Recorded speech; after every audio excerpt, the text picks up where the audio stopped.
No, muy bien, estuvo bien. Bueno, el tema para cerrar, nuestro caso clínico muy interesante, el doctor Daniel Montoya Roldán, médico de la Universidad de Antioquia, internista de la Universidad Pontificia Bolivariana, trabaja en la ESI Hospital La María como médico internista, nos va a presentar el caso clínico interesante. Doctor, muchas gracias por aceptar la invitación. Muchas gracias. Muy buenas tardes. Les agradezco la presencia a esta hora. Vamos a tratar de… ¿está el señalador?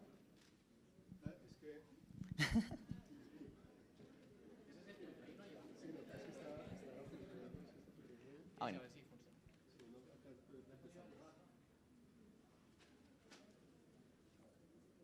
No. Espérate. Ah, yo creo que ya. Sí, ya. Muchas gracias. Bueno, vamos a delinear un caso clínico interesante que tuvimos en la unidad de medicina interna en el Hospital La María y que contó pues con el apoyo del servicio de dermatología, especialmente agradecimientos pues a la doctora Daniela Gómez, residente de dermatología, y el doctor Juan Carlos Wolf, con los cuales pues pudimos desarrollar este caso y espero que sea de su interés y agrado. Vamos a presentar el caso clínico, finalmente pues como apoyándonos algunas imágenes y estudios que se le realizó al paciente para poder realizar pues como un enfoque secuencial y tratar de llegar pues como a poder resolver de la forma más académica el caso clínico y la parte de interés que pueda llegar a tener. Estamos en contexto de una paciente femenina, 42 años de edad, residente en el municipio de Envigado, quien es soltera y tiene 2 hijos. Una mujer que era absolutamente sana hasta hace 6 meses, no relataba ninguna alteración y que realmente es clase funcional 1. Como antecedentes patológicos no refería en realidad, solamente había manifestado que en algún momento le realizaron una conización por una neoplasia intraepitelial pues en una citología, pero que más allá de eso, ninguno. Negaba tabaquismo y sí refería que tenía relaciones sexuales ocasionalmente sin protección, pero nada más. Esta paciente consulta en julio del año 2017 por una serie de sintomatologías que comenzó a presentar, consistencia en fiebre, pérdida de peso hasta de 20 kilos, inclusive con malestar general, lo cual digamos que la orienta a acudir al servicio de salud donde realizan estudios y en septiembre de 2017 tiene una primera prueba de ELISA con VIH positivo. Digamos que la paciente en ese momento decidió no seguir consultando hasta que el mes de diciembre, hace un año ya aproximadamente, consultó a nuestro hospital, digamos que por un deterioro general y requirió hospitalización para complementar los estudios. Esto es un hemograma que se le realizó en el servicio de urgencias al inicio, unos leucocitos de 2600, 60% neutrófilos, una trombocitopenia de 136.000, hemoglobina 8,8, una troquito 28 y una PCR en 6 y una creatina de 0,6. Digamos que lo que ya de entrada llamaba la atención era la pancitopenia en esta paciente. Se realizaron unos estudios complementarios como para tratar pues como de definir qué posibilidades, etiologías tenía una paciente con HIV, que digamos que un diagnóstico reciente, con unas serologías para hepatitis que realmente eran negativos. Se realizaron baciloscopias, realmente ella no manifestaba síntomas respiratorios, pues se realizaron pues en forma importante y digamos que fueron negativas. Estudios con vitamina B12, ácido fólico también fueron normales, digamos que entre los rangos esperados, y se empezaron a realizar estudios, digamos que desde el punto de vista de infecciosas, un antígeno urinario histoplasma que fue negativo y un antígeno de criptococo que también fue negativo, este en suero. Se llamó al servicio de terapia respiratoria por un esputo inducido, tratar de definir una posible etiología con GeneXpert que fue también negativo, unas baciloscopias que fueron negativas y cultivos para tuberculosis hasta el momento negativos. Vemos que ante esto, digamos, y que la poca probabilidad pretest, se definió que nos iba a llevar a fibrobroncoscopia. Se realizaron imágenes adicionales, digamos que una ecografía de abdomen, donde realmente no llama pues como la atención solamente una hepatomegalia, no había adenopatías ni nada más, digamos que llamativo, un engrosamiento de la vesícula, y en la tomografía no había signos que digamos que fueran orientativos a enfermedad granulomatosa activa, no masas, no cavitaciones, ni tampoco adenopatías identificadas hasta ese momento. Tuvo una hospitalización prolongada realmente desde el 12 de diciembre hasta el 17 de enero. En ese entonces, digamos que hubo una mejoría de la pancitopenia, después que la paciente se le definió su estado inmunovirológico, un CD429, una carga viral importante de 2.281.000 copias, por lo cual después de excluir unos posibles oportunistas, como hemos visto hasta el momento, se definió empezar terapia antirretroviral con tenofovir, entericitabina y efavirenz. Digamos que en el seguimiento de la paciente, mejoría hematológica, por lo cual digamos que en primera instancia se atribuyó una posible mejoría, digamos que el inicio de la supresión del virus del VIH como una posible causa pues, de la pancitopenia. y se iniciaron las diferentes profilaxis primarias que requería. La paciente egresó y ya continuó en el programa de VIH de la institución, donde tuvo el primer control en febrero de 2018. En febrero de 2018, unos nuevos controles con una carga viral ya de 442 copias, uno CD4 ya en 236, una mejora considerable en ese perfil inmunovirológico, creatinina normal, una tuberculina que fue anérgica en ese momento y un hemograma que, si bien todavía tenía anemia, ya por lo menos en lo que reportan en las historias clínicas, no tenía trombocitopenia y la leucopenia también venía en mejoría. La siguiente consulta al programa fue en el abril de 2018, donde en ese momento la paciente manifiesta un dolor en región inguinal y apareciendo unas lesiones cutáneas, sobre todo en rodilla izquierda, en los brazos, y que relaciona en forma importante con unos episodios febriles. Ella es clara en decir, presenté fiebre, y a partir de allí empezaron a aparecer unas lesiones cutáneas que ya les voy a mostrar, por lo cual decide empezar en el programa a hospitalizar para nuevos estudios. Ella niega síntomas urinarios, niega diarrea, niega cefalea o cualquier otra manifestación y sí es enfática en relacionar la fiebre con la aparición de las lesiones. Dice que estas mejoran con AINES, pero realmente no había como otros elementos. Al examen físico en esta ocasión, la paciente signos vitales normales, normotérmica, realmente no hay otros hallazgos diferentes a las lesiones cutáneas que les voy a mostrar y una adenopatía dolorosa de 2 centímetros que se localizaba en la región inguinal.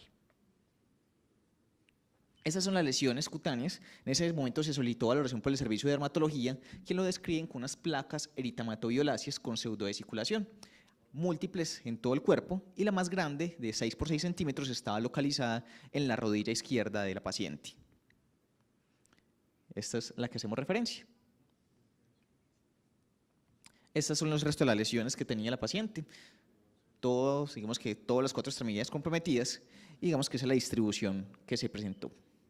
Hasta el momento, esos son los problemas que teníamos: una paciente con unas lesiones cutáneas diseminadas de origen reciente, una pancitopenia que a priori ya está resuelta, pero que digamos que todavía tiene manifestaciones hematológicas, una paciente con VIH estadio 3, es muy importante que, si bien se clasifica desde el principio como estadio 3, cuando mejora el estado inmunovirológico no se revierte la clasificación, o va a continuar siendo estadio 3, ¿listo? Y una adenopatía de reciente aparición.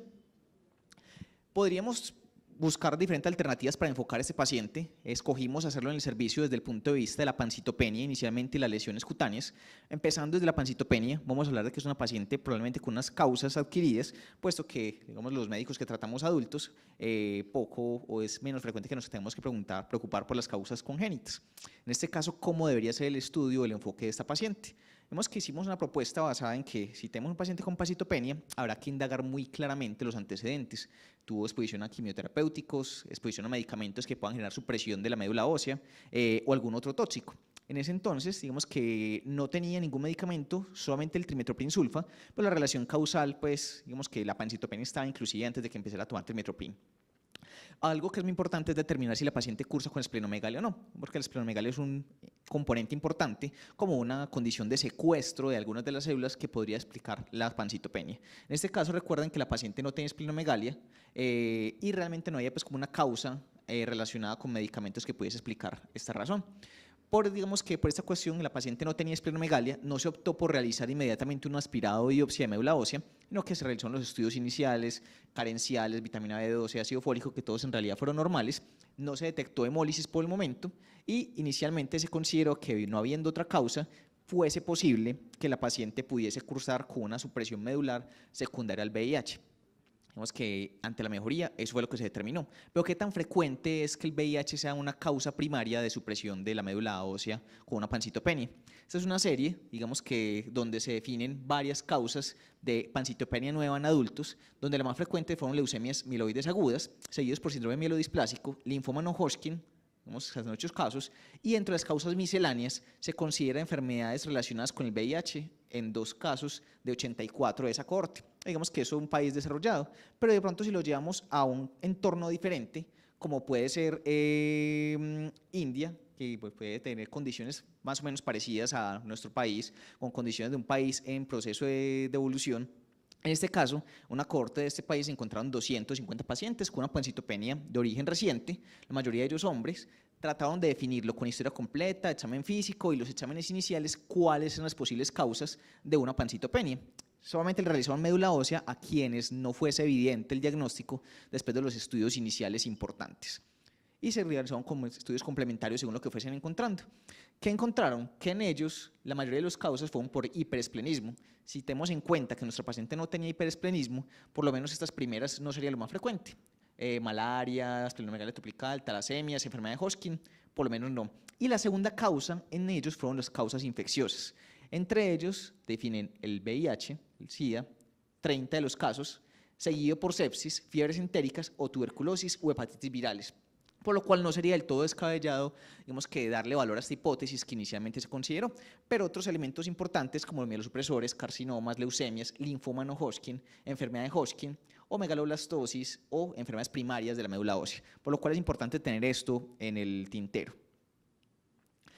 ¿Definido por qué? Porque si vamos a enfocar a un paciente con pancitopenia hay que definir si es una causa primaria, o sea, la enfermedad está en la médula, o es una causa secundaria, algún factor externo que me enferma a la médula para que realmente no pueda producir los elementos formes, o porque hay una esplenomegalia que realmente se esté secuestrando las células.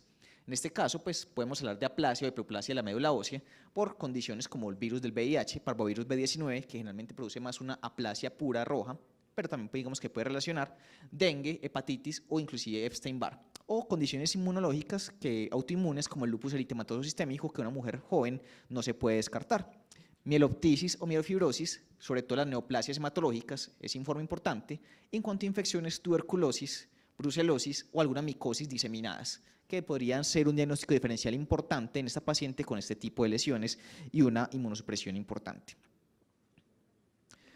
Recordando los estudios que se hizo en forma inicial y que posteriormente repitió, el antígeno urinario histoplasma, hay que recordar que es un estudio no invasivo, pero que tiene una utilidad, digamos que bastante preponderante en pacientes que tienen histoplasmosis diseminada.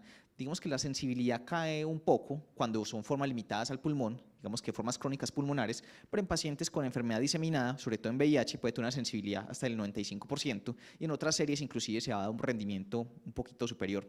O inmunocompetentes, pues 73%, por lo cual, digamos, hay que darle valor a ese resultado negativo de antígeno urinario histoplasma, por lo menos para una enfermedad diseminada. Y el antígeno criptococo también fue negativo, que digamos que es más importante o hay que considerar que haya una condición neurológica adicional cuando este es positivo, pero puede ser una prueba inicial para enfocar al paciente. Conclusiones de la pancitopenia: no hubo evidencia de esplenomegalia, por lo menos, excluyeron razonablemente las micobacterias y las infecciones fúngicas invasivas, se descartaron causas carenciales, no se realizó biopsia de médula ósea, pudo haberse realizado, pero digamos que en ese momento se atribuyó a otras causas y hubo una mejoría posterior al inicio de antirretrovirales. ¿Será posible un efecto por la supresión viral? Virus como el VIH, parvovirus B19 o el Epstein-Barr que pudiesen ser responsables de ello. ¿O realmente sería una manifestación dermatológica de una condición sistémica que no estuviésemos viendo en ese momento? Es muy importante las manifestaciones cutáneas presentes a los pacientes con VIH, tanto infecciosas como inflamatorias, porque primero nos pueden ayudar a definir si un paciente está en estadio de SIDA o no, ¿cierto? Condiciones pues, como la candidiasis, el cáncer cervical invasivo, la criptococosis diseminada, citomegalovirus de cualquier órgano, herpes simple grave o histoplasmosis, formas extrapulmonares o inclusive las neoplasias como el sarcoma de Kaposi son enfermedades definitorias de SIDA y que podemos llegar a ellas solamente con un examen físico, pues, o pues, digamos por evaluación de la parte dermatológica. Pero no pensemos solamente que todo lo que sea piel y VIH son condiciones infecciosas. Pueden haber muchas relacionadas con condiciones autoinflamatorias o inflamatorias que se dan en ese contexto de la interacción del virus con el sistema inmunológico. Por lo cual entonces puede haber algunas asociadas a los antirretrovirales como causas medicamentosas o algunas solamente por el proceso inflamatorio que se puedan llegar a dar. Por eso es importante definir que desde el momento en que hay seroconversión puede haber condiciones inflamatorias que se presente el paciente con VIH y a medida que va progresando en el deterioro de la inmunidad pueden empezar a aparecer con más frecuencia las causas infecciosas. El herpes zóster puede aparecer desde forma muy temprana, inclusive desde la primera infección, o digamos los pacientes que van generando molusco contagioso o inclusive sarcoma de Kaposi cuando ya tienen un deterioro importante de esas condiciones de estado inmunovirológico. Digamos que condiciones neoplásicas, inflamatorias e infecciosas van a ser importantes para valorar en la aproximación al paciente con lesiones dermatológicas y con HIV. Listo. Y considerar posibles etiologías bacterianas, virales o inclusive micóticas. También hay que tener en cuenta que a medida que va progresando la inmunosupresión con una caída secuencial de los linfocitos CD4, vamos a empezar a presentar algunas manifestaciones que no se presentaban en un paciente inmunocompetente. Va a ser, por ejemplo, que cuando tengamos unos CD4 menos de 50, condiciones pues, como la aspergilosis cutánea, condiciones como la histoplasmosis diseminada, o inclusive citomegalovirus van a ser mucho más frecuentes que digamos que un paciente que tiene mayor de 500 CD4, donde digamos que el herpes zóster pues, localizado de una manifestación más normal puede ser más importante. En ese contexto y apoyándonos pues con el trabajo interdisciplinario con dermatología, planteamos varios diagnósticos diferenciales. Bueno, será posible una infección diseminada por micobacterias, histoplasmosis diseminada, criptococosis, sífilis inclusive, no son las lesiones pues como típicas, pero puede haber algunas variantes. Recuerden que la sífilis puede ser gran simuladora. Esporotricosis no nos llamaba mucho la atención porque no hay una diseminación linfangítica de las lesiones. Leishmania puede ser importante, dermatosis seborreica, por lo menos las lesiones no están localizadas en las áreas pues, típicas de dermatosis seborreica, psoriasis, granuloma lunar o sarcoma de Kaposi, que usualmente las lesiones son más violáceas, pues, como hemos visto a lo largo pues, del simposio. Inclusive contemplar algo que, como nos hablaban durante todas estas 2 sesiones, es cada vez más frecuente, las manifestaciones por reconstitución inmune que pueden llegar a desenmascarar o exacerbar enfermedades que ya se estén presentes, ¿cierto? Entonces puede llegar a empeorar una enfermedad que ya estuviese diagnosticada y que cuando el sistema inmune empieza a proliferar tenga paradójicamente un empeoramiento, o que cuando el sistema inmune empieza a mejorar con el inicio de los antirretrovirales, pueda desenmascarar una enfermedad que no nos hemos cerciorado o no nos hemos percatado de que ya estaba ahí. Y eso puede ser tanto para condiciones infecciosas como condiciones inflamatorias. Digamos que es algo lo que pasa así para que entienda mejor el iris. Usted tiene un paciente que inicia diagnóstico con HIV, define un oportunista, por ejemplo, detecta una tuberculosis, se empieza a mejorar, le inicia los antirretrovirales, pero paradójicamente el paciente se deteriora. Esa es una de las formas. O la otra es que usted, listo, hizo los estudios como en este caso, inicia los antirretrovirales y de un momento a otro el paciente se deteriora y después usted le diagnostica un nuevo oportunista que no ha detectado en forma inicial. Vemos que esta fue la posibilidad que planteamos en forma importante. Como otras manifestaciones dermatológicas, es importante que hay relación con los medicamentos que se utilizan. Los antirretrovirales tienen diferentes pues, interacciones o diferentes manifestaciones que puedan llegar a tener. La hispodistrofia es algo importante, sobre todo con los inhibidores de proteasa. En este caso, la paciente está recibiendo efavirenz y tenofovir intricitabina, por lo cual el efavirenz sobre todo puede producir rash y en algunos casos inclusive DRESS o síndrome de Steven-Johnson. Pero ahora pues con las lesiones típicas. Ante esta dicotomía, este punto, se planteó realizar una biopsia de las lesiones cutáneas. Estas son pues como las lesiones de la paciente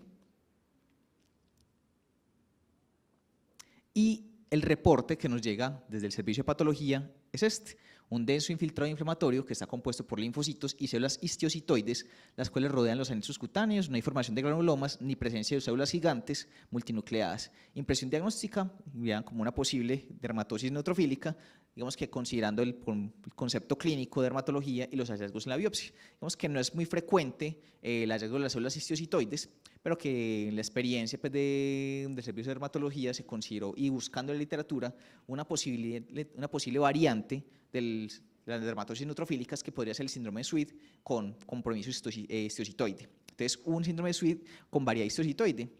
Se definió en ese momento dar tratamiento con prednisolona 30 miligramos al día por 15 días, con lo cual hubo una mejoría muy importante de las lesiones cutáneas de la paciente. Y además, recuerden que la paciente tenía un ganglio de 2 centímetros doloroso, se realizó biopsia de este, pero realmente no hubo pues, como hallazgos anormales, digamos que solamente una hiperplasia folicular, pero nada más. Quedaba entonces la pregunta de cuál es la etiología, porque esta paciente está manifestando una manifestación cutánea tan poco frecuente como el síndrome de Sweet. El síndrome de Sweet, entonces, hay que hacer énfasis que es una condición inflamatoria que hace parte del grupo de las dermatosis neutrofílicas y que usualmente se presenta en contexto de otras enfermedades y termina generando pues como estas alteraciones a nivel cutáneo. ¿Cuáles son los criterios y si realmente esta paciente cumplía los criterios? Digamos que tiene que cumplir siempre los 2 mayores, que son el 1 y el 2, que es el inicio abrupto de lesiones escamosas, placas eritematosas o nódulos, que lo cumplía perfectamente. Y el criterio número 2 es la evidencia histopatológica de infiltrado neutrofílico con o sin evidencia de vasculitis leucocitoclástica, que también lo cumplía. Ya debe cumplir 2 de los criterios menores, que la pirexia en este momento la cumplía, y digamos que las otras, si hay asociación o no con una malignidad hematológica o un proceso infeccioso, eso no estaba pues como muy claro, que haya una excelente respuesta a lo manejo con esteroides, que en este caso sí lo presentó. Ya digamos que ahí ya tenemos confirmación por lo menos desde los criterios que están definidos, 2 mayores y 2 menores, y también tenemos presencia de la alteración de laboratorios anormales con marcadores de fase aguda elevados. ¿Qué condiciones entonces se asocian a la presencia de un síndrome de SWID? Digamos que lo que más se ha relacionado son las neoplasias, digamos que hasta el 21% de los casos, y principalmente neoplasias hematológicas, un 85% hematológicas no sólidas y 15% sólidas, porque es menos frecuente, pues, por ejemplo, en linfomas. Infecciones, sobre todo estreptococo, Yersinia y salmonela son las que más se han relacionado, sobre todo infecciones respiratorias superiores. Y medicamentos, como tercera causa, raro en embarazo, o también se han descrito algunos casos en enfermedad inflamatoria intestinal. ¿Qué de eso tenía nuestro paciente? Hasta el momento no hemos definido que pudiese tener una neoplasia, infecciones más allá del HIV no hemos detectado, medicamentos vamos a evaluar cuáles, y embarazo pues por lo menos no tenemos condición de que se haya definido. Eso es una serie brasileña, digamos que algo muy parecido a nuestro entorno, donde en 73 casos de SWID trataron de identificar cuál fue la posible etiología. De eso solamente se pudo definir en alrededor de la mitad de los pacientes, siendo lo más frecuente infecciones respiratorias, el 15.4%, medicamentos el 10.8%, y ya embarazos, colitis, policitemia vera, linfoma, lupus o VIH, un caso para cada uno, por lo cual digamos que es importante y podría darse el caso de que usted tenga un síndrome de SWID sin poder llegar a definir la etiología. ¿Será que fue por un medicamento? Tratamos de hacer la correlación con los medicamentos que pueden desencadenar un síndrome de SWID. Eso fue lo que encontramos. Lo más frecuente es que sea con factores estimulantes de colonias. Realmente la paciente no tiene exposición a ellos. Tretinoína tampoco. Lo que sí es que el tercer medicamento mayormente relacionado es el trimetoprim-sulfa, con 8 casos. En este caso, la paciente estaba tomando trimetoprim-sulfa para su profilaxis de PSP y de toxoplasma, pero realmente no hubo una correlación temporal. La paciente llegaba tomándolo más de 4 meses cuando presentó las lesiones y mejoró con la prednisolona sin necesidad de retirar el medicamento, por lo cual definimos que no había una correlación temporal con este y se consideró que no era el responsable. Hay casos reportados con abacavir como causante de síndrome SWID, pero no es el caso de nuestra paciente. Y hay que tener en cuenta que una mejoría completa sin retirar el medicamento, por lo cual podríamos decir que es poco probable que se deba este SWID a un trimetoprim-sulfa que recibiera el paciente. ¿Qué tan frecuente es tener un diagnóstico de síndrome de SWID en un paciente con HIV? Hicimos una búsqueda en la literatura, encontramos alrededor de 10 casos reportados, por lo menos pues así documentados, que son pues como varias de estas referencias. Hubo 2 pues como que no fue imposible obtener el abstract, pero digamos que son estos los que pudimos definir. Y haciendo el análisis de ello, llegamos a definir que son realmente muy pocos casos reportados. No queda muy clara si hay una relación causal entre el virus del VIH y la aparición del síndrome de SWID, o será que es un observador expectante sobre una interacción de otros factores como pueden ser los medicamentos y la condición inflamatoria cutánea. En 3 de los casos que definimos había 3 co-manifestaciones de primoinfección, o sea, pacientes que no sabían que tenían HIV y la primera manifestación fue las lesiones inflamatorias dolorosas cutáneas. Otros que hubo correlación importante con uso de medicamentos o coinfecciones, 2 con trimetoprim, 1 con abacavir y otros 2 con estimulantes de colonias, que no era el del nuestro. Y hay un reporte de casos en el que hablan de 2 casos de una serie en el que plantean la posibilidad del iris como la manifestación del SWID.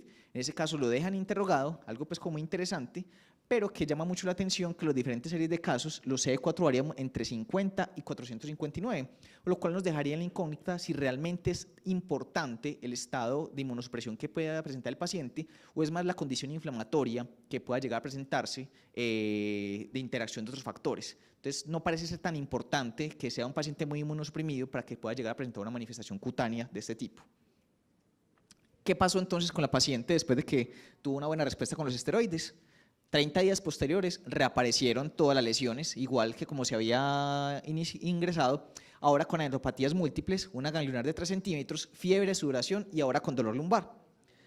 Se repitieron los estudios, nuevamente antineocriptococo negativo, histoplasma negativo, una biopsia ganglionar con PCR para tuberculosis negativo, los estudios microbiológicos directos también fueron negativos y se realizó una nueva biopsia, en este caso de los nuevos ganglios que habían crecido. Y en la patología encontramos una neoplasia proliferativa que había que caracterizar con inmunohistoquímica. Se envió las inmunohistoquímicas y se remite la paciente al servicio de hematología. En hematología le realizan nuevamente al paciente entonces una tomografía para estratificar, encontrando en abdomen y tórax adenopatías cervicales, mediastinales, retroperitoneales y hepatoesplenomegalia. y después de poder hacer todos los estudios, terminan diagnosticando un linfoma Hodgkin difuso de células grandes estirpe CD20, estadio 3, la biopsia de médula ósea y el mielograma sin ningún compromiso. Entonces podemos llegar a definir que la paciente se le diagnosticó después de todo este tiempo un linfoma Hodgkin. La paciente fue sometida a quimioterapia, recibió su proceso, pues su esquema completo, buena tolerancia, y el último control que tuvo en el grupo fue el agosto de 2018 con carga viral menor de 40 copias, CD4 de 81 células y una resolución completa de las lesiones con una hiperpigmentación posinflamatoria. O sea, de todo lo que tenía, solamente quedó con esto. Como conclusión, entonces podríamos llegar a decir que este paciente presentó un síndrome de SWID histiocytoide, una variante poco frecuente, como la primera manifestación de un linfoma en un paciente con VIH. Digamos que tratando de mirar las etiologías que encontramos, está más relacionado con la aparición del linfoma que con el VIH, y no sabemos si realmente fue una serie de eventos desafortunados que desencadenaron que este paciente presentara estas manifestaciones, o únicamente pues el VIH fue un espectador inocente allí, pero realmente resulta pues como muy interesante, ¿fue un epifenómeno o fue una asociación multicausal? Una manifestación paraneoplásica de un linfoma Hodgkin también será definido pues en cuanto al síndrome de SWID, por lo cual sería importante tenerlo en cuenta. Para llevar a casa, ¿qué nos enseña este caso clínico? El VIH puede manifestarse de diferentes maneras. No solamente piensa en lo infeccioso, lo inflamatorio y las neoplasias es una condición importante que no se debe echar, digamos que en saco roto. La enfermedad multisistémica puede llevar a muchas condiciones que lo puedan definir, siendo así que la piel es clave en el abordaje de este tipo de pacientes. Hay que hacer un abordaje secuencial para tratar de aproximarnos a lo que manifiesta nuestro paciente, y hay que tener algo muy en cuenta para todos los clínicos. Las enfermedades pueden ser tan raras hasta que el paciente que tengo enfrente la manifieste. En ese caso van a ser lo más frecuente del mundo. Y finalmente, pues para terminar, un par de frases de Heráclito de Éfeso. Si uno no espera lo inesperado, nunca lo va a reconocer cuando llegue. Y a todo hombre le es concedido conocerse a sí mismo y poder meditar sabiamente.